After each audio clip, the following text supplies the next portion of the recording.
হরে কৃষ্ণ। তো প্রত্যেক জিনিসের একটা লক্ষণ থাকে, তাই না? চিনির লক্ষণ কি? নোনতা, মিষ্টি, ভেরি গুড। লবণের লক্ষণ কি? নোনতা। লবণটা দেখতে কিরকম? সাদা। তাহলে ভগবানের লক্ষণ কি? কে বলতে পারবেন ভগবানের লক্ষণ কি? চিনির লক্ষণ বলতে পারলেন, লবণের লক্ষণ বলতে পারলেন, লঙ্কা বলতে পারলেন, ভগবানের লক্ষণ কি? এটা আমাদের সনাতন শাস্ত্রে বলা আছে। ভগবানের লক্ষণ কয়টা জানেন? 6টা। ভগবানের লক্ষণ কয়টা? 6টা। সরস্বতী, সরস্বতী ভগবানের 6টি লক্ষণ। ঐশ্বর্যস্য সমগ্রস্য বীর্যস্য যশস্য শ্রিয় জ্ঞান বৈরাগ্যশ্চৈব সন্ন্যং ভগ ইতিঙ্গনা। কথা বলবেন না, কথা বলবেন না। হ্যাঁ, কথা বললে দয়া করে স্টেজে আসবেন, কথা বলার সুযোগ পাবেন। তো ভগবানের লক্ষণ কয়টা? উত্তর দেবেন। হ্যাঁ, এই যে বাচ্চাটা খুব মনোযোগ দিয়ে শুনছে, এখানে সবচেয়ে বেশি মনোযোগ। তোমার নাম কি? হ্যাঁ, ঋত্বিকা। ও বাবা, কঠিন নাম। আর যাই হোক, খুব কঠিন নাম। তো ওর মনোযোগ ভালো, খুব মনোযোগ। তাহলে ভগবানের লক্ষণ কয়টা? নিশিকা নাকি? কয়টা লক্ষণ ভগবানের? 6টা। ভগবানের লক্ষণ কয়টা?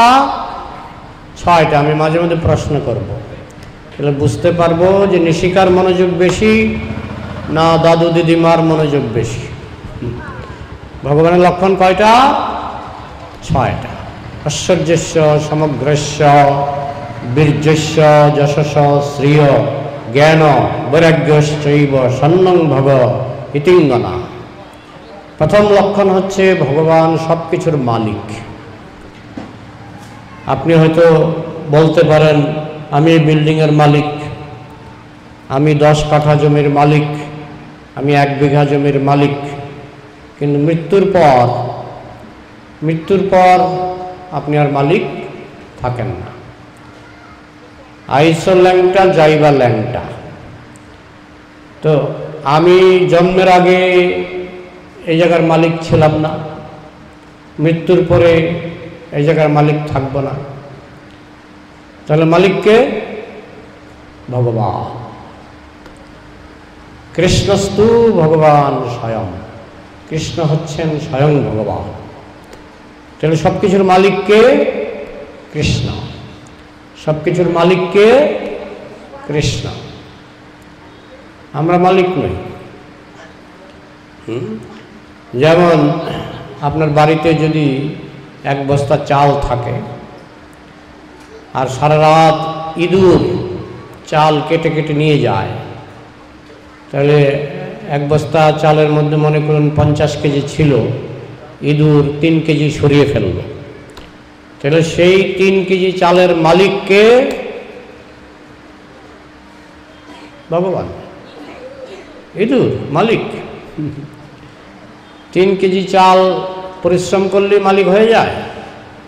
ইঁদুর সরিয়েছে, আপনি দোকান থেকে কিনেছেন। ইঁদুর 3 কেজি চাল সরিয়েছে আপনার বস্তা থেকে, আর আমরা সরাচ্ছি কৃষ্ণের বস্তা থেকে। ইঁদুর সরাচ্ছে আমাদের বস্তা থেকে, আর আমরা সরাচ্ছি ভগবানের বস্তা থেকে। আমরাও ইঁদুরের মতোই, আমরা মালিক নই। ইঁদুর যেমন মালিক নয়, আমরাও মালিক নই। তাহলে দুনিয়ার মালিক কে? ভগবান। এটা হলো ভগবানের 6টা লক্ষণের মধ্যে 1 নম্বর লক্ষণ। ভগবান অনন্ত কোটি গ্রহ নক্ষত্রের মালিক। মনে থাকবে, আমি প্রশ্ন করব। দ্বিতীয় লক্ষণ, ভগবান সর্বশক্তিমান। ভগবান সবচেয়ে বেশি শক্তিশালী। তিনি যখন এই পৃথিবীতে লীলা করেছিলেন, তার যখন 7 বছর বয়স, তিনি বাঁ হাতের এই কেনে আঙুল দিয়ে, বলুন বাকিটা বলুন, কি করেছিলেন? গিরি গোবর্ধন 7 দিন 7 রাত্র তুলে ধরেছিলেন। মানুষ পারবে? তাই ভগবানের একটি লক্ষণ হচ্ছে সর্বশক্তিমান, তাই না? নমা বিশ্বচ ভূতানি ধারয়ামি অহমোজসা পুষ্ণামি চৌষধি সর্বা সমভূত্বা রসাত্মক। বলছে এই যে গ্রহ নক্ষত্রগুলি ঘুরছে, কৃষ্ণ বলছেন আমি এই গ্রহ নক্ষত্রগুলিকে কক্ষপথে ঘোরাচ্ছি। কে ঘোরাচ্ছে? তাহলে এই গোবর্ধন পর্বত তো একটা ছোট জিনিস, এই গ্রহ নক্ষত্রগুলি যে নিজ নিজ কক্ষপথে ঘুরছে, কৃষ্ণ বলছেন আমার শক্তিতে ঘুরছে। তাহলে কৃষ্ণের দ্বিতীয় লক্ষণ হচ্ছে সর্বশক্তিমান। প্রথম লক্ষণ কি, কে বলতে পারে? হ্যাঁ, মালিক বললে হবে না, দুনিয়ার মালিক ভগবান, সব কিছুর মালিক, প্রথম লক্ষণ। দ্বিতীয় লক্ষণ কে বলতে পারে? সর্বশক্তিমান। Very good, very good. তৃতীয় লক্ষণ ঐশ্বর্যস্য সমগ্রস্য বীর্যস্য যশস্য, তিনি সবচেয়ে বেশি বিখ্যাত। আপনি বলতে পারেন অমিতাভ বচ্চন বিখ্যাত, আপনি বলতে পারেন উত্তম কুমার বিখ্যাত, আপনি বলতে পারেন হেমা মালিনী বিখ্যাত, কিন্তু সবচেয়ে বেশি বিখ্যাত কে? কৃষ্ণ। সবচেয়ে বেশি বিখ্যাত কে? কৃষ্ণ। ডিকশনারির মধ্যে অমিতাভ বচ্চনের নাম নেই, কিন্তু কৃষ্ণের নাম ডিকশনারি নিয়ে আসেন, আমি দেখাবো কৃষ্ণের নাম ডিকশনারির মধ্যে আছে। আপনি আমেরিকায় যান, সেখানেও কৃষ্ণ কৃষ্ণ বিখ্যাত। আপনি স্বর্গে যান, সেখানেও কৃষ্ণ বিখ্যাত। তাহলে তৃতীয় লক্ষণ কি? ভগবানের তৃতীয় লক্ষণ কৃষ্ণ সবচেয়ে বেশি বিখ্যাত। ঐশ্বর্যস্য সমগ্রস্য বীর্যস্য যশস্য শ্রিয়, ভগবানের তৃতীয় লক্ষণ। তৃতীয় হয়ে চতুর্থ লক্ষণ। চতুর্থ লক্ষণটা কি? ভগবান সবচেয়ে সুন্দর। ভগবানের চতুর্থ লক্ষণ কি? ভগবান সবচেয়ে সুন্দর। এত সুন্দর আমরা কল্পনাও করতে পারবো না, এত সুন্দর। যাদের সৌভাগ্য হয়েছিল কৃষ্ণকে দর্শন করার, অনেক সময় তারা কৃষ্ণকে দর্শন করতে করতে অজ্ঞান হয়ে পড়ে যেত। কেমন সুন্দর, আবার ভাবুন। জ্ঞান, কৃষ্ণ হচ্ছেন সবচেয়ে বড় জ্ঞানী। কৃষ্ণ হচ্ছেন সবচেয়ে বড় জ্ঞানী। কুরুক্ষেত্রের যুদ্ধের ঝামেলার মধ্যে, যুদ্ধের একটু আগে চারিদিকে যখন ভয়ঙ্কর পরিস্থিতি, তার মধ্যে আধা ঘন্টার মতো বা 45 মিনিটের মতো তিনি কিছু কথা বলেছিলেন। তার নাম কি? ভগবদ্গীতা। তার নাম কি? ভগবদ্গীতা। 5000 বছর আগে বলেছিলেন। আজও এটা নিয়ে বিশ্ববিদ্যালয়ে গবেষণা হয়, আজও কত লোক PhD পাচ্ছে এই গীতার উপর গবেষণা করে। এছাড়া বেদ বেদান্ত উপনিষদ, কৃষ্ণের জ্ঞান। তাহলে কৃষ্ণ হচ্ছেন সবচেয়ে বড় জ্ঞানী।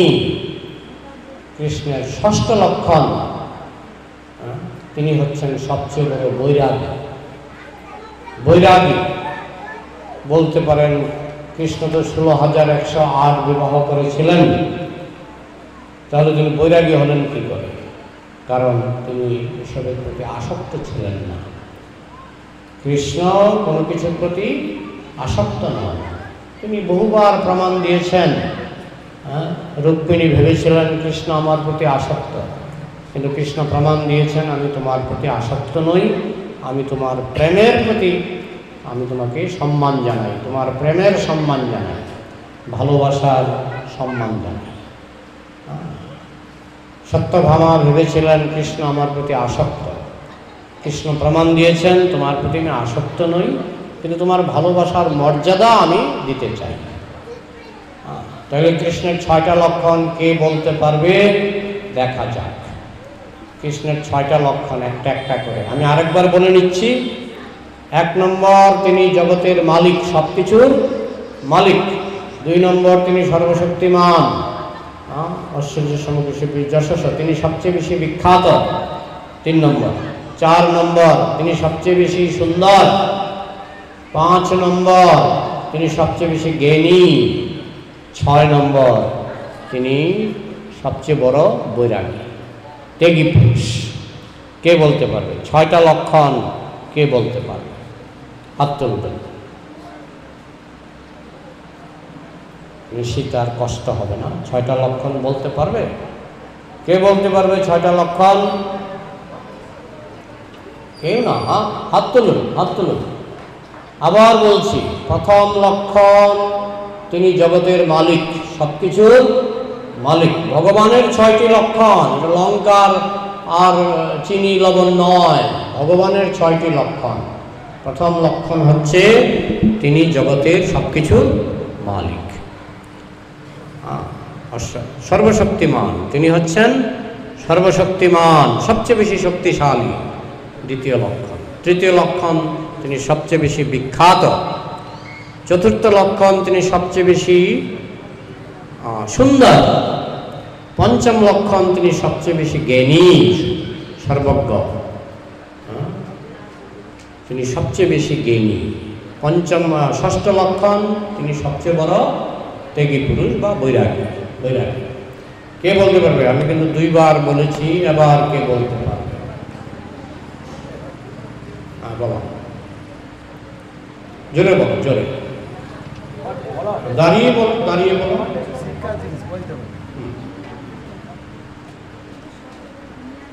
হ্যাঁ হ্যাঁ হ্যাঁ, তুমি 100-তে 100 পেয়েছো। কি নাম তোমার? পাপিয়া মাঝি। 100-তে 100 পেয়েছে। আর কেউ আছেন 100-তে 10 পাবেন এরকম? 100-তে 50 চেষ্টা করুন। হ্যাঁ, আর কোনো সাহসী হচ্ছে না? হ্যাঁ বলো।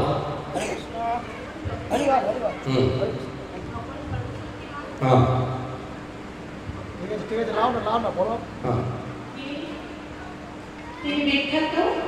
সবচেয়ে বেশি বিখ্যাত,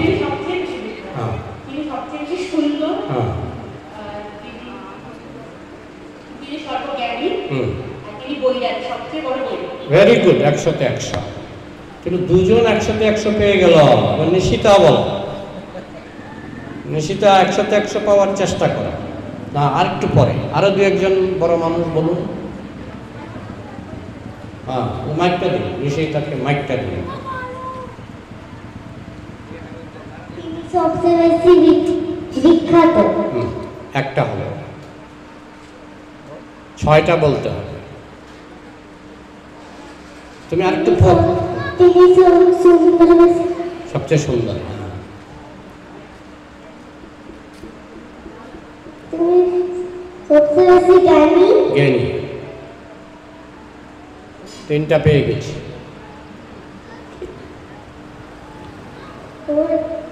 তিনি সবচেয়ে বেশি মালিক, সবকিছুর মালিক, তিনি সবকিছুর মালিক। 4টা পেয়ে গেছি।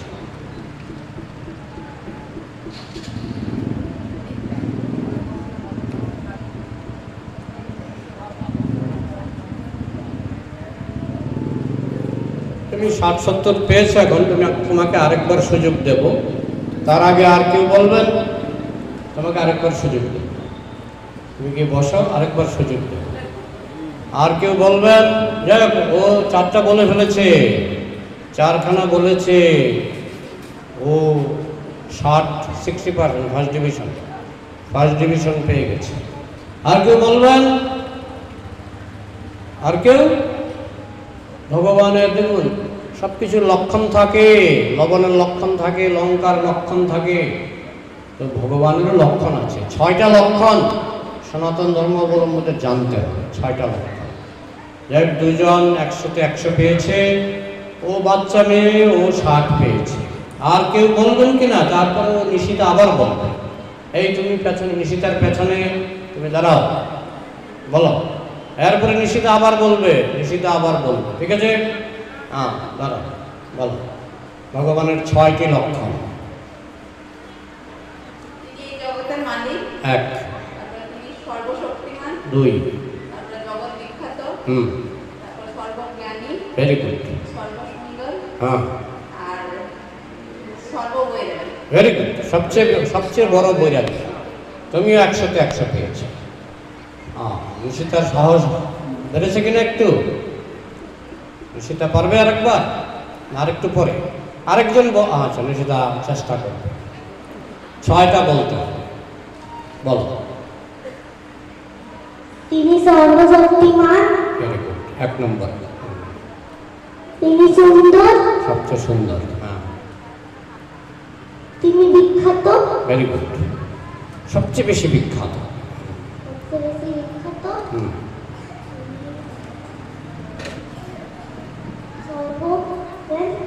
সর্ব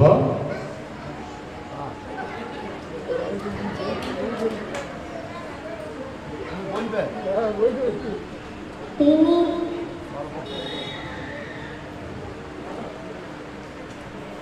ঠিক আছে, এটা তোমার পড়া রইল। তুমি আমাদের গারোই মন্দির একদিন যাবে, আমাকে পড়া জমা দিয়ে আসবে, ঠিক আছে?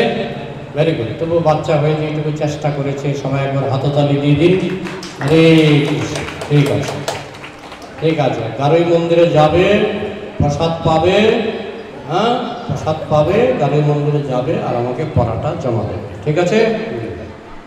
আচ্ছা, তাহলে এই হচ্ছে ভগবানের লক্ষণ। এই লক্ষণগুলি যদি মানুষের মধ্যে অল্পও থাকে, মানুষকে সবাই সম্মান করে। যেমন আপনার যদি 20 বিঘা জমি থাকে এবং 20 কোটি টাকা থাকে, ধনী, টাটা, বিরলা, একজন ধনী লোক যখন এখানে আসে, আমরা বলি ওই যে ওনার নাম রতন টাটা, ওই দেখুন দেখুন দেখুন। কেন আকর্ষণটা কেন বলুন তো? আকর্ষণটা কারণ তিনি ধনী। তাহলে সবচেয়ে ধনীকে? কৃষ্ণ। তাহলে সাধারণ ধনীর প্রতি যদি আকর্ষণ থাকে, তাহলে কৃষ্ণের প্রতি আকর্ষণ থাকবে না? কৃষ্ণ মানেই আকর্ষণ, কৃষ্ণ মানেই আকর্ষণ, সর্ব আকর্ষণ। তাহলে প্রথম হচ্ছে মালিক। একজন যদি কোটি টাকার মালিক হয়, 10 কোটি টাকার মালিক হয়, বা 100 কোটি টাকার মালিক হয়, বা কোটি কোটি টাকার মালিক হয়, আমরা বলি এই লোকটা অমুক, লোকে আকৃষ্ট হয়। আর কৃষ্ণ যেহেতু দুনিয়ার মালিক, তাহলে তো কৃষ্ণের প্রতি আকর্ষণ জাগবেই। ঐশ্বর্য সুসমুখ বীর্যস্য সর্বশক্তিমান। আমরা যদি দেখি একজন খুব শক্তিশালী ব্যক্তি, একজন পালোয়ান, আমরা নাম শুনেছি, উনি অমুক পালোয়ান, হ্যাঁ, বিশ্ববিখ্যাত পালোয়ান, সবাই তাকে দেখার জন্য দৌড়ায়। আকর্ষণ। মাতাজি কথা বলবেন? এই যে মাতাজি কথা বলবেন। মাতাজি স্টেজে আসেন, স্টেজে আসেন। আপনি কথা বলতে খুব আগ্রহী, স্টেজে আসেন। আমি কি বলেছি বলুন তো? অসম্মান করবেন না। আমরা কথা বলছি, শ্রদ্ধা সহকারে শোনার চেষ্টা করি। আমাকে শ্রদ্ধা করতে হবে না, কৃষ্ণকে শ্রদ্ধা করতে হবে। কৃষ্ণকে শ্রদ্ধা মানে কি? কৃষ্ণের কথা মনোযোগ দিয়ে শুনুন। আমরা যে পরিবার থেকে এসেছি, আমি যখন কৃষ্ণের বই পড়তাম, আমার মা হাতে একটু দুর্বা আর একটু কি যেন ফুল, দুর্বা ফুল নিয়ে বসে থাকতেন। যতক্ষণ কথা চলতো, হাতে দুর্বা ফুল নিয়ে মনোযোগ দিয়ে শুনত। কৃষ্ণ কথা মনোযোগ দিয়ে শুনতে হয়।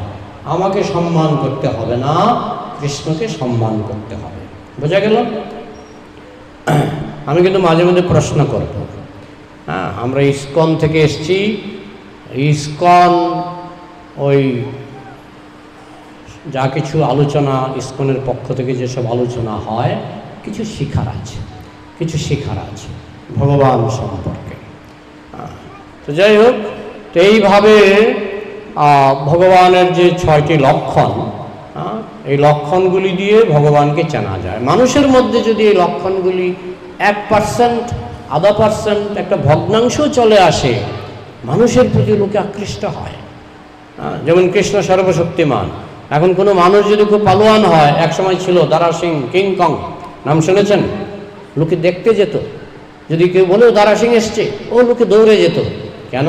শক্তি ছিল। তাহলে কৃষ্ণের মধ্যে সর্বশক্তি, তাকে দেখার জন্য কত লোক দৌড়াবে? তাকে তো আমরা দেখতে পাচ্ছি না, সেই ভাগ্য নেই।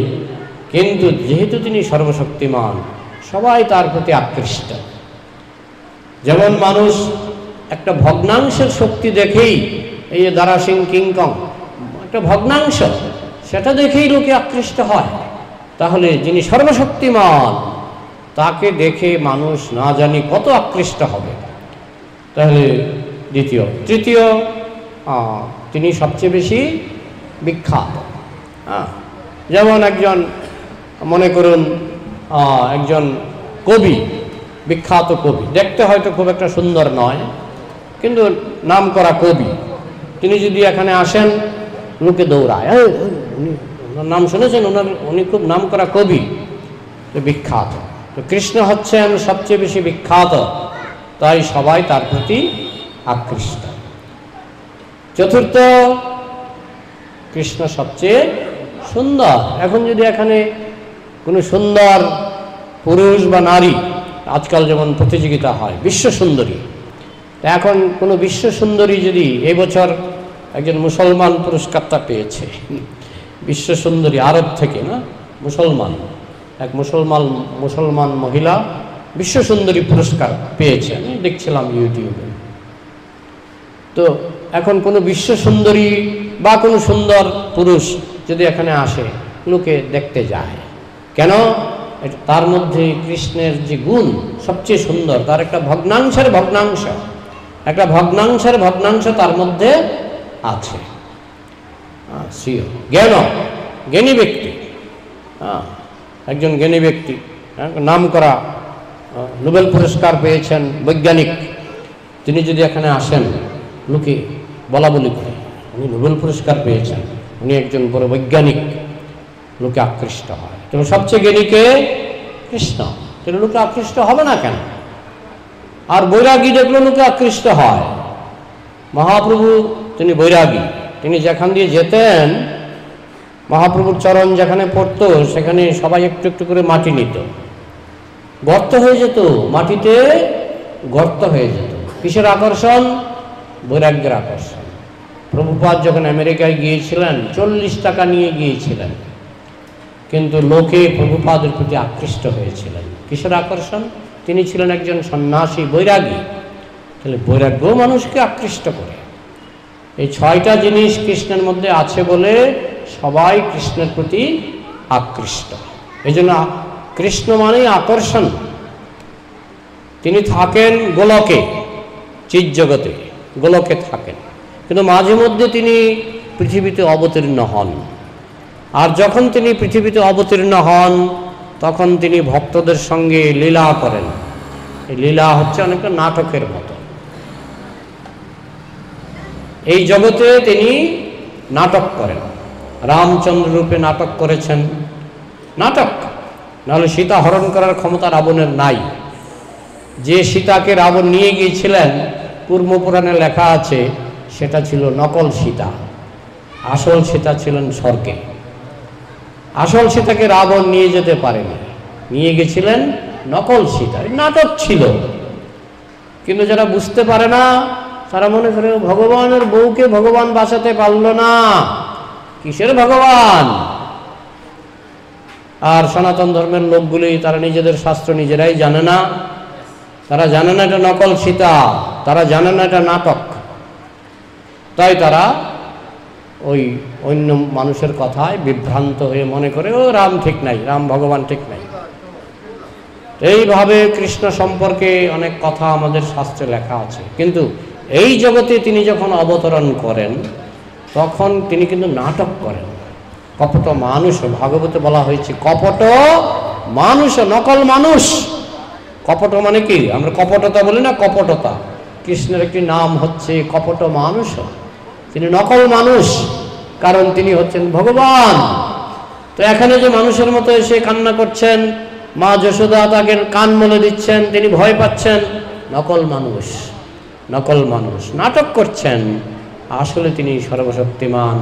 আসলে তার লক্ষণ হচ্ছে 6টা লক্ষণ, কিন্তু প্রেমের কারণে তিনি লক্ষণগুলি ঢেকে রাখেন। কারণ মা যশোদা যদি টের পেয়ে যায় যে কৃষ্ণ সর্বশক্তিমান, তাহলে কিন্তু কৃষ্ণকে ভালোবাসতে পারবেন না, কৃষ্ণকে আপন করতে পারবেন না। এই জন্য কৃষ্ণ ঢেকে রাখে। নকল মানুষ হয়ে মা যশোদার সঙ্গে বাৎসল্য প্রেম, পিতামাতার সঙ্গে সন্তানের যে প্রেম, তার নাম বাৎসল্য প্রেম, সেটা মা যশোদার সঙ্গে কৃষ্ণ বিনিময় করেছিলেন। সেই জন্য তিনি তার এই যে ভগবানের 6টি লক্ষণ বেশিরভাগই মা যশোদার কাছে ঢেকে রেখেছিলেন।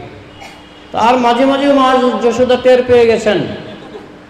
একদিন কৃষ্ণ মাটি খেয়েছেন, বলরাম গিয়ে মা যশোদাকে নালিশ করেছে, কৃষ্ণ মাটি খেয়েছে। তো মা যশোদা এসে কৃষ্ণকে বলছেন, এই কৃষ্ণ মাটি খেয়েছিস? কৃষ্ণ বলছেন, মুখ খুল, আরে মুখ খুল। ভয়ে ভয়ে মুখ খুলল। মুখের ভিতরে কি দেখা গেল? অনন্ত কোটি গ্রহ নক্ষত্র, অনন্ত কোটি ব্রহ্মাণ্ড, অনন্ত কোটি সূর্য চন্দ্র। এবং মা যশোদা দেখলেন তিনি নিজেও সেই মুখের ভিতরে, এবং মা যশোদা দেখলেন কৃষ্ণও সেই মুখের ভিতরে। অচিন্ত, আমাদের ব্রেইন সেখানে পৌঁছাবে না। তখন মা যশোদা বলছেন, এই আর মাটি খাবি না, আর মাটি খাবি না। কিন্তু মনে মনে ভাবতে লাগলেন, মুখের ভিতরে কি দেখলাম? কৃষ্ণ যে সর্বশক্তিমান সেটা মা যশোদার কাছে তিনি ঢেকে ফেলেন। একটু দেখিয়েছেন যে তুমি মাটি দেখতে চাইছো, জগতের সমস্ত মাটি, সমস্ত গ্রহ নক্ষত্র আমার মুখের ভিতরে। তুমি কি মাটি দেখতে চাইছো? 1 চামচ মাটি আমার মুখের ভিতরে, অনন্ত কোটি ব্রহ্মাণ্ডের মাটি আমার মুখের ভিতরে আছে। কিন্তু তা আবার কৃষ্ণ আবার মাকে ভুলিয়ে দিচ্ছেন, আমি তোমার সাধারণ শিশু, ছোট বাচ্চা, অবুঝ শিশু, কিছুই বুঝি না, কিছুই জানি না। কপট মানুষও, নকল মানুষ। তাই অনেক সময় মানুষ কৃষ্ণের লীলা বুঝতে না পেরে কৃষ্ণের নিন্দা করে। কিন্তু গোলকে কৃষ্ণ কিন্তু আর নকল নয়। গোলকে যাবেন, কিংডম অফ গড, গোলকে কৃষ্ণ, সেখানে কিন্তু তার এইসবই বিবাহ টিবাহ এইসব নাই। গোলকে কৃষ্ণ কিন্তু বিয়ে করেন না। কিন্তু যখন তিনি পৃথিবীতে এসে নাটক করেন, তখন তিনি 16,108টা বিবাহ করেন। আজকে আমরা কৃষ্ণের এই বিবাহ লীলা থেকে একটা লীলা শুনব। হ্যাঁ, কারণ আমাদের ভগবান শূন্য নয়, তার অসংখ্য লীলা আছে, অসংখ্য নাটক আছে। হ্যাঁ, যেমন রামায়ণ এমন একটা লীলা, এখনো অনেকে সারা রাত জেগে রামায়ণ দেখে। তাহলে কেমন নাটক তিনি করেছেন যে এখনো আমরা দেখতে চাই, জানা ঘটনা দেখতে চাই। তো কৃষ্ণের একটি লীলা, তিনি কতটা বিবাহ করেছিলেন? 16,108। প্রত্যেকে রাজকন্যা, প্রত্যেকে রাজকন্যা। অনেকে বলে ভগবান আবার বিবাহ, হ্যাঁ, গোলকে তিনি বিবাহ করেন না। কিন্তু যখন এই জগতে আসেন, আসলে ভক্তরা বেঁকে বসে। ভক্তরা যখন কৃষ্ণকে দেখেন, বিশেষ করে অল্প বয়সের রাজকন্যারা যখন কৃষ্ণকে দেখেন, ও কৃষ্ণ যদি আমার স্বামী হতো, ভক্ত বাঞ্ছা পূর্ণ করে নন্দন নন্দন, ভক্ত বাঞ্ছা পূর্ণ করে নন্দন নন্দন। ঠিক আছে, এই সমস্ত ভক্তরা আমাকে স্বামী রূপে চাইছে, সবার মনোবাঞ্ছা আমি পূর্ণ করব। কৃষ্ণ প্রথমে বিবাহ করেছিলেন রুক্মিণীকে, তারপরে সত্যভামা, তাই না? তো প্রথম দিকে 16,000 ছিল না। সত্যভামা আর রুক্মিণীর মধ্যে একটু সত্যভামা ভাবতেন কৃষ্ণ আমাকে কম ভালোবাসে, রুক্মিণীকে বেশি ভালোবাসে। আর তার মধ্যে কুটনামির গুরু একজন আছে না, কি নাম? নারদ। নারদ কিসের জন্য বিখ্যাত জানেন তো? কুটনামি। এক ঘর থেকে আরেক ঘরে যাবে, একটা নালিশ লাগিয়ে দেবে, একটা ঝামেলা পাকিয়ে দেবে। তো নারদ মুনি একবার স্বর্গে গেলেন, তিনি কিন্তু ঘুরতে পারতেন, তিনি ছিলেন স্পেসম্যান, ট্রান্সেন্ডেন্টাল স্পেসম্যান। তিনি ঘুরতে ঘুরতে স্বর্গে গেলেন। স্বর্গে দেবরাজ ইন্দ্র তাকে একটা পারিজাত ফুল দিলেন। তিনি সেই পারিজাত ফুলটা এনে কৃষ্ণকে দিলেন দ্বারকায়। কৃষ্ণ সামনে ছিলেন রুক্মিণী, সেই ফুলটা কার হাতে দিলেন? রুক্মিণীর হাতে। আর পারিজাত ফুল সাধারণ কোনো ফুল নয়। কারো হাতে যদি পারিজাত ফুল থাকে তাহলে মোটামুটি 10 মাইল তার সুগন্ধ ছড়াবে। এরকম জিনিস পৃথিবীতে আছে কি যার গন্ধ 10 মাইল? আমরা যে ভালো দামি সেন্টও যদি মাখি বড় জোর 5 হাত 6 হাত যাবে, কিন্তু পারিজাত ফুলের গন্ধ কত মাইল? 10 মাইল। তো সত্যভামা ঘরের মধ্যে বসে তার নাকের মধ্যে পারিজাত ফুলের গন্ধ ঢুকলো। আরে এত সুন্দর গন্ধ কোথা থেকে আসছে? দেখছে নারদ মুনি এগিয়ে আসছে। নারদ মুনি বলছেন, কেমন আছেন মা? বলে ভালোই আছি, কিন্তু এই যে একটা সুগন্ধ পাচ্ছি, অপূর্ব সুগন্ধ, কোথা থেকে আসছে? বলে এটা তো দেখলাম আমি কৃষ্ণকে একটা ফুল দিয়েছিলাম, পারিজাত ফুল, সেটা কৃষ্ণ তো রুক্মিণীকে দিয়ে দিয়েছে। মানে সত্যভামার মনে একটু জ্বালা ধরাবে, বুঝেছেন? কৃষ্ণ তো সেটা রুক্মিণীকে দিয়ে দিয়েছে। কৃষ্ণ রুক্মিণীকে দিয়েছে, আমাকে কেন দিল না? নারদ মুনি বলছেন আমি কি করে বলব? আসলে নারদ মুনি চাইছেন একটা ঝামেলা পাকাক, তিনি ঝামেলা পাকানোর মাস্টার। তো যাই হোক, এইদিকে সত্যভামা তো মুখ ভার করে বসে আছে, আর কৃষ্ণ অন্তর্যামী। কৃষ্ণ বুঝতে পেরেছে সত্যভামা রাগ করেছে। এইদিকে নারদ মুনি বলছেন যে একটা কাজ করেন না, একটা যজ্ঞ করেন। যজ্ঞ করলে কৃষ্ণ রুক্মিণীকে কম ভালোবাসবে, আপনাকে বেশি ভালোবাসবে। হ্যাঁ, আমি এক্ষুনি যজ্ঞটা করব, এক্ষুনি যজ্ঞটা করব। তাহলে যজ্ঞের নিয়ম কি? যজ্ঞের নিয়ম হলো আপনার প্রিয় জিনিস, আপনার প্রিয় বস্তু, সবচেয়ে প্রিয় বস্তু আপনি পুরোহিতকে দান করবেন। তো সত্যভামা বললেন, তাহলে যজ্ঞটা কে করবে? নারদ মুনি বললেন, আমি করতে পারি, আমি করতে পারি, কিন্তু যজ্ঞের নিয়ম হলো যজ্ঞের শেষে আপনার সবচেয়ে প্রিয় বস্তু আপনি পুরোহিতকে দান করবেন। ঠিক আছে, কোনো ব্যাপার না, এক্ষুনি যজ্ঞের আয়োজন করুন। সঙ্গে সঙ্গে যজ্ঞ হলো, সঙ্গে সঙ্গে যজ্ঞ হলো। তো যজ্ঞের পর না, এই ঘটনাটা একটু পরে, তার আগে আরেক ঘটনা আছে। কৃষ্ণ অন্তর্যামী, তিনি সত্যভামার সঙ্গে দেখা করলেন। সত্যভামাকে বললেন, তোমার মুখ দেখে মনে হচ্ছে তুমি অসন্তুষ্ট, রেগে আছো, কি ব্যাপার? তুমি যে একটা পারিজাত ফুল পেয়েছ, সেই ফুলটা কাকে দিয়েছ? ফুলটা রুক্মিণীর সামনে ছিল, রুক্মিণীকে দিয়েছি, তুমি আমাকে কেন দিলে না? এত সুগন্ধ, 10 মাইল ধরে তার গন্ধ, তুমি ফুলটা আমাকে কেন দিলে না? ঠিক আছে, তোমাকে আমি পারিজাত গাছ দেব, তোমাকে আমি পারিজাত, রুক্মিণীকে দিয়েছি একটা ফুল, আর তোমাকে দেব ফুল সমেত, যে গাছে প্রতিদিন ফুল ফুটবে, ফুল সমেত একটা গাছ দেব। বলে গাছ কোথায় পাওয়া যায়? বলে স্বর্গে। বলে তাহলে স্বর্গে তুমি যাবে? বলে হ্যাঁ, আমি এক্ষুনি স্বর্গে যাচ্ছি, তোমার জন্য গাছ নিয়ে আসবো। তখন সত্যভামা বলছে, আমাকে নিয়ে যাও স্বর্গে। ঠিক আছে, চলো। তখন কৃষ্ণ গরুড়দেবকে ডাকলেন, গরুড়দেবের পিঠে কৃষ্ণ উঠলেন, রুক্মিণীও গরুড়দেবের পিঠে উঠলেন।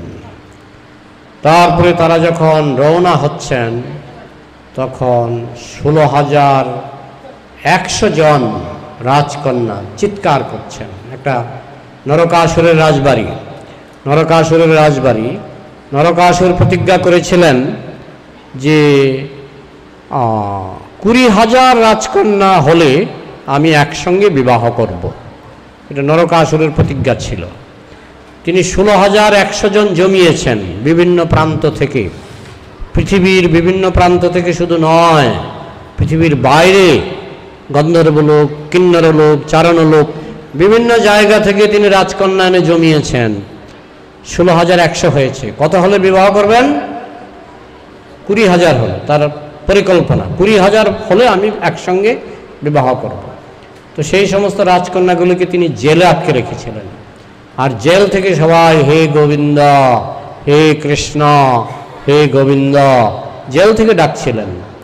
তো কৃষ্ণ ডাক শুনে কৃষ্ণ গরুরদেবকে বললেন, গরুর তুমি এখানে নামো। নেমে দেখে এটা নরকাসুরের রাজবাড়ি। তখন সত্যভামাকে বললেন, তুমি একটু বসো এখানে, আমি নরকাসুরকে হত্যা করব। তখন নরকাসুরকে যুদ্ধে আহ্বান করলেন। নরকাসুর কৃষ্ণের সঙ্গে যুদ্ধ করলেন। তিনি শিব ভক্ত ছিলেন, শিবের সাহায্য নিলেন। কিন্তু সাহায্য নিলে কি হবে? শিব তো আর কৃষ্ণ নন, কৃষ্ণের সঙ্গে কেউ পারে না। তো যাই হোক, শিব পরাজিত হলেন, নরকাসুরকে কৃষ্ণ হত্যা করলেন। হত্যা করার পর তিনি জেলখানার দরজা খুললেন। জেলখানার ভেতরে দেখলেন 16,100 রাজকন্যা, সবাই কৃষ্ণের চরণে লুটিয়ে পড়লেন। তখন কৃষ্ণ বললেন, ঠিক আছে, আমি তোমাদের প্রত্যেক রাজবাড়িতে পাঠিয়ে দেব। তখন রাজকন্যারা বললেন, না, আমাদের বাড়িতে ফেরত পাঠাবেন না। তাহলে তোমরা কি চাও? আমরা সবাই চাই আপনাকে স্বামী রূপে পেতে। কৃষ্ণ বললেন, এখন তো আমি একটু স্বর্গে যাচ্ছি পারিজাত গাছ আনার জন্য, তো তোমরা তাহলে কাজ করো, আমি রথে করে তোমাদেরকে দ্বারকায় পাঠিয়ে দিচ্ছি, আমি স্বর্গ থেকে ফিরে এসে তোমাদের বিবাহ করব। যাই হোক, এদিকে নরকাসুর ইন্দ্রের মা অদিতির একটা কানের দুল ছিল, কুণ্ডল, কানের কুণ্ডল, ওইটা নরকাসুর ইন্দ্রকে পরাজিত করে ওইটা নরকাসুর দখল করেছিলেন। কার কুণ্ডল? ইন্দ্রের মায়ের কুণ্ডল, সেটা নরকাসুর ইন্দ্রকে পরাজিত করে সেটা দখল করেছিলেন। তাহলে বুঝতে পারছেন নরকাসুরের শক্তি কত। সেই নরকাসুরকে কৃষ্ণ হত্যা করলেন এবং যে কুণ্ডল জানতেন যে কুণ্ডল ইন্দ্রের মায়ের কুণ্ডল, এই কুণ্ডল দুটো নিয়ে সত্যভামাকে নিয়ে গরুরের পিঠে চড়ে আবার কোথায় গেলেন? স্বর্গে গিয়ে ইন্দ্রের সঙ্গে দেখা করলেন, ইন্দ্রকে কুণ্ডল দিলেন। এই যে নরকাসুর এই কুণ্ডল চুরি করেছিলেন, হ্যাঁ, নরকাসুর আমার সঙ্গে যুদ্ধ করে এই কুণ্ডল নিয়ে চলে গেছিলেন, তাহলে এই নাও তোমার কুণ্ডল। তখন ইন্দ্র তো খুব খুশি, কৃষ্ণ তুমি আমার কত বড় উপকার করলে। তারপরে কৃষ্ণ ইন্দ্রের কাছ থেকে বিদায় নিয়ে নন্দনকাননটা কোথায়? স্বর্গে। স্বর্গের যে বাগান, সেই বাগানের নাম কি? নন্দনকানন। তো সেখানে কৃষ্ণ ঢুকলেন, সেখানে দারোয়ানগুলি বলছেন, এই তুমি কে গো, তুমি এখানে কেন ঢুকেছ? চুপ। কৃষ্ণ দারোয়ানগুলিকে বললেন, চুপ। তখন কৃষ্ণ ঢুকে একটা পারিজাত গাছ তুললেন। কার জন্য? সত্যভামার জন্য। এইদিকে দারোয়ানরা গিয়ে ইন্দ্রকে নালিশ করলেন যে কে একজন এসছে, দেখতে নীল কালো, একটু নীল মেঘের মতো, উনি বাগান থেকে আমরা নিষেধ করেছি পারিজাত গাছ তুলবে না, তিনি জোর করে তুলে ফেলেছেন। কৃষ্ণ জানেন, ইন্দ্র জানেন এটা কৃষ্ণের কাজ, কিন্তু একটু আগে আমাকে কুণ্ডল ফেরত দিয়েছে, আমার মায়ের কুণ্ডল, কিভাবেই বা বাধা দিই? কিন্তু আমার এলাকায় এসে আমার অনুমতি ছাড়া পারিজাত গাছ নিয়ে যাবে, এটাই বা কি করে আমি বরদাস্ত করি? অনেক সময় দেবতারা ভুলে যায় কৃষ্ণ ভগবান। তখন ইন্দ্র গিয়ে কৃষ্ণকে আক্রমণ করলেন। কৃষ্ণ 2 মিনিটের মধ্যে ইন্দ্রকে পরাজিত করে ওই পারিজাত গাছ নিয়ে সত্যভামাকে নিয়ে ফিরে আসলেন দ্বারকায়। এবার সত্যভামাকে জিজ্ঞাসা করলেন, তাহলে তোমার বাগানে এই গাছটা লাগিয়ে দেব, কোথায় লাগাবো বলো? সত্যভামা দেখালেন, এই ঠিক আমার দরজার সামনে, এখানে লাগাও, যাতে আমি সবসময় গন্ধ পাই। তাহলে সত্যভামা তো খুশি। রুক্মিণী কয়টা ফুল পেয়েছিল? কয়টা পারিজাত ফুল পেয়েছিল? একটা। সত্যভামা পেয়ে গেছে গাছ, যে গাছে প্রতিদিন অনেক পারিজাত ফুল ফুটে আর সেখান থেকে ওই বাতাসে গন্ধ আসবে, খুশি। কিন্তু দুর্ভাগ্যের ব্যাপার গন্ধ আর পাচ্ছে না। কি ব্যাপার, গন্ধ নাই কেন? তখন একদিন ঘুরতে ঘুরতে রুক্মিণীর ঘরে এলো। রুক্মিণীর ঘরে দেখে গন্ধ ম করছে, পারিজাত ফুলের গন্ধ। বলে লাগালাম আমার বাগানে আর গন্ধ চলে যাচ্ছে রুক্মিণীর ঘরে, কারণটা কি? রুক্মিণীকে জিজ্ঞেস করলো, এখানে এত গন্ধ আসছে কি করে? বলে তোমার বাগানে যে একটা পারিজাত ফুল গাছ লাগিয়েছে না, ওইটা দক্ষিণা বাতাসে আমার ঘরে চলে আসছে। তখন রুক্মিণী সত্যভামা আবার রেগে মেগে আগুন, কৃষ্ণকে ডাকালেন, আমার ঘরে গন্ধ আসছে না কেন? তখন কৃষ্ণ বললেন, দেখো তোমাকে গাছ দেওয়ার জন্য আমি ইন্দ্রের সঙ্গে যুদ্ধ করলাম, নরকাসুরের সঙ্গে যুদ্ধ করলাম যাওয়ার পথে। তোমাকে গাছ দেওয়ার জন্য আমি কত কষ্ট করলাম, তোমার বাগানে তোমার ইচ্ছামতো জায়গায় আমি গাছ লাগিয়েছি। এখন এই গাছের গন্ধ যদি রুক্মিণীর ঘরে চলে যায়, এই জন্য আমি কি দোষী? আমার তো কোনো দোষ নেই, আমি তো সব দিক থেকে চেষ্টা করেছি। তখন সত্যভামা, উনিও তো কৃষ্ণের রানী, বুদ্ধিমতী, বাতাসকে চালায়, বাতাস চালায় পবনদেব। পবনদেব কার কর্মচারী, কার ভৃত্য, কার দাস? আমিও বলতে পারছি না। বলে পবনদেব তোমার দাস, তোমার ইঙ্গিত ছাড়া পবনদেব মানে বাতাস, বাতাসের দেবতা পবনদেব, তোমার ইঙ্গিত ছাড়া এই সুগন্ধ কোনো মতেই পবনদেব রুক্মিণীর ঘরে নিতে পারে না। তুমি পারমিশন দিয়েছ পবনদেবকে। এইভাবে কৃষ্ণকে ফাঁসিয়ে দিলেন। তখন নারদ মুনি তিনি সত্যভামার সঙ্গে দেখা করলেন। সত্যভামা বললেন, কি করলে কৃষ্ণের হৃদয়টা পাবো, রুক্মিণীকে যেন বেশি হৃদয় না দেয়, যেন আমাকে হৃদয়টা দেয়। তখন নারদ মুনি বলেছিলেন, যজ্ঞ করুন। যজ্ঞের নিয়ম কি? যজ্ঞ করুন যে পুরোহিত, তাকে আপনার সবচেয়ে প্রিয় বস্তু দান করতে হবে। ঠিক আছে, করুন, আজকেই যজ্ঞ করুন। তখন পুরোহিত নারদ নিজে হয়ে গেলেন, মন্ত্রতন্ত্র বলে যজ্ঞ হয়ে গেল। তখন সত্যভামা বলছেন, তাহলে তো যজ্ঞ হয়ে গেল, এখন থেকে কৃষ্ণ রুক্মিণীর কথা আর চিন্তা করবে না, সবসময় আমার কথা চিন্তা করবে। তখন নারদ মুনি বললেন, না না, আমি তো দক্ষিণাই পেলাম না, দক্ষিণা না পেলে তো হবে না। বলে, হ্যাঁ বলুন, কি দক্ষিণা দেব? সঙ্গে সঙ্গে এখানে মণিমুক্তার কিছু, তার গলার হার, হাতের চুড়ি, মণিমুক্তা সব খুলে নেন এগুলি। বলে, এগুলি কি আপনার সবচেয়ে প্রিয় বস্তু?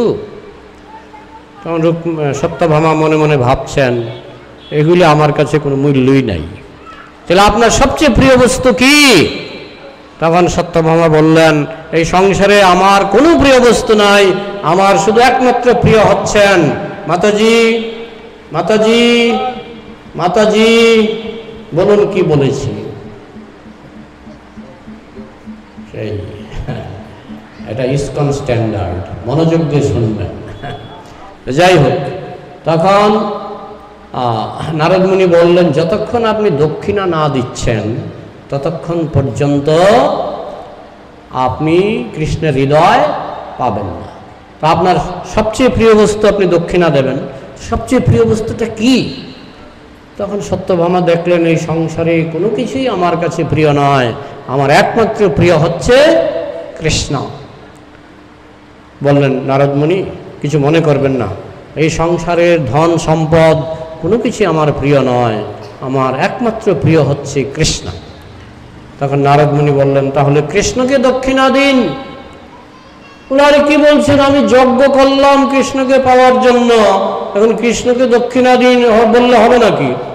বলে, তাহলে আপনি আর কৃষ্ণের হৃদয় পাবেন না, কৃষ্ণের হৃদয় পাবেন না, আমি গেলাম, আমার দক্ষিণা লাগবে না।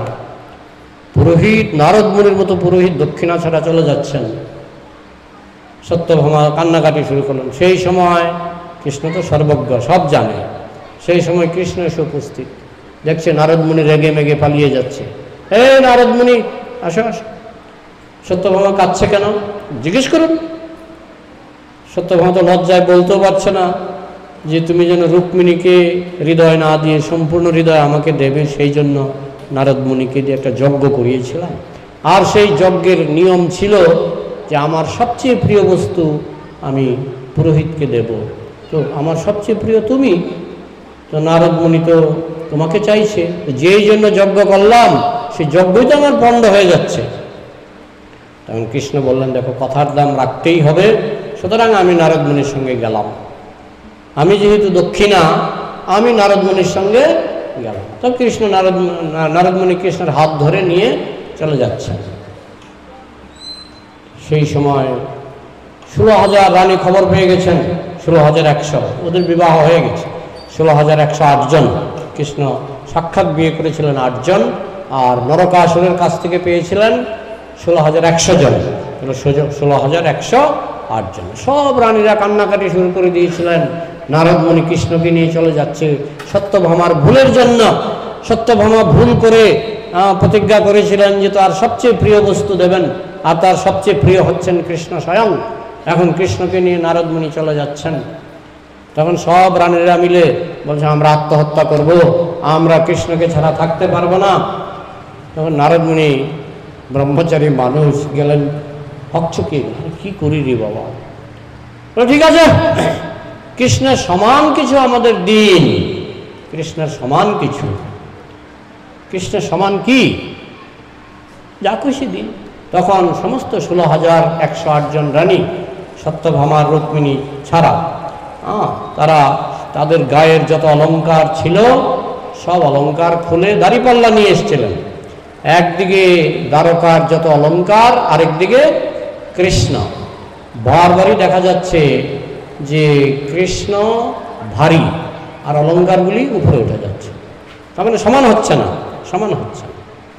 তখন রুক্মিণী একটা তুলসী পাতা নিয়ে এসেছিলেন, সেই তুলসী পাতার মধ্যে খুব সুন্দর করে লিখলেন, হরে কৃষ্ণ কৃষ্ণ কৃষ্ণ হরে হরে, হরে রাম রাম রাম হরে হরে।